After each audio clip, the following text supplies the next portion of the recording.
Hello everyone, আসসালামু আলাইকুম। আশা করি আপনারা সবাই ভালো আছেন। আলহামদুলিল্লাহ আমি অনেক বেশি ভালো আছি আপনাদের দোয়া আর ভালোবাসায়। আরেকটা নতুন ভিডিও আপনাদের সাথে শেয়ার করার জন্য চলে আসলাম। ঢাকায় বাসা নেওয়ার পরে এই প্রথমবার আমার ছোট ভাই আমাদের বাসায় এসেছে। তো ভাইয়ের জন্য তো স্পেশাল কিছু অবশ্যই রান্না করতে হবে, আর স্পেশাল কি রান্না করলাম সেটা তো আপনাদের সাথে শেয়ার অবশ্যই করব। বিরিয়ানি খেতে আমার ভাই অনেক বেশি পছন্দ করে, সেজন্য ভাবলাম ভাইকে আজকে বিরিয়ানি রান্না করে খাওয়াই। বাসায় কোনো মেহমান আসলে আর তাদেরকে রান্না বান্না করে খাওয়াতে তো আমার কাছে অনেক বেশি ভালো লাগে। ফ্রিজ থেকে চিকেন বের করে কেটে নিয়েছি। আজকে আমি চিকেন দিয়ে বিরিয়ানি রান্না করব, সেই সাথে পেঁয়াজগুলো কুচি কুচি করে কেটে নিয়েছি। রান্না বান্না করা একটা মেয়ের জন্য সবচেয়ে গুরুত্বপূর্ণ কাজ বলে আমি মনে করি, কারণ একটা মেয়ে বাইরে যতই কাজ করুক না কেন সব শেষে বাসায় এসে তাকে কিন্তু রান্না বান্না করে খেতেই হয়, তার ফ্যামিলিকে রান্না বান্না করে খাওয়াতে হয়। যাই হোক, সবসময় আমি বিরিয়ানিটা সিম্পলভাবে রান্না করি, কারণ আমার সিম্পলভাবে রান্না করতে অনেক বেশি ভালো লাগে আর খেতেও অনেক বেশি মজা হয়। মাংস কষানোর জন্য আমি সব রকমের মশলা দিয়েছি।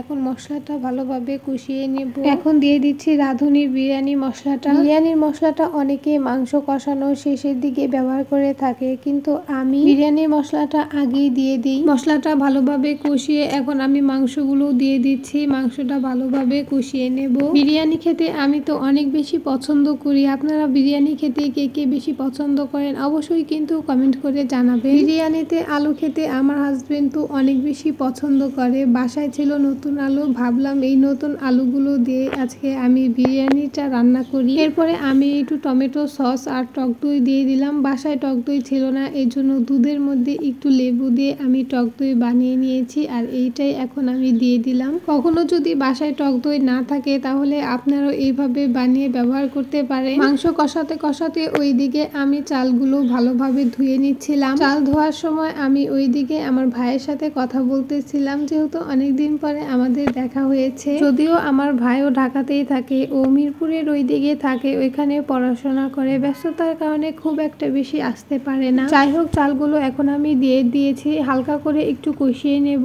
আরেকটা চুলাতে আমি গরম পানি বসিয়ে দিলাম, কারণ আমি সবসময় বিরিয়ানিটা গরম পানি দিয়ে রান্না করার চেষ্টা করি। চাল কষানোর সময় আমি কিছু আলু বাখারা আর কিশমিশ দিয়ে দিয়েছিলাম, আর কিছু কাঁচামরিচ দিয়ে দিয়েছি। এতে কাঁচামরিচের সুন্দর একটা ফ্লেভার বের হবে। এরপরে পরিমাণ মতো পানিও দিয়ে দিয়েছি। এখন ভালো মতো রান্না করে নেব। আর এই তো ফাইনালি আমার রান্না বান্না করা হয়ে গেছে। উপর দিয়ে আমি একটু বেরেস্তা দিয়ে সাজিয়ে নিয়েছি, দেখতে কিন্তু বেশ ভালোই লাগছে। তারপরে সবাই মিলে একসাথে বসে খাওয়া দাওয়া করে নিলাম। যাই হোক, আজকের ভিডিওটা ছিল এ পর্যন্ত। এই ভিডিওটা আপনাদের কেমন লাগলো অবশ্যই কিন্তু কমেন্ট করে জানাবেন। সবাই ভালো থাকবেন, সুস্থ থাকবেন। দেখাবে পরবর্তী কোনো ভিডিওতে। আল্লাহ হাফিজ।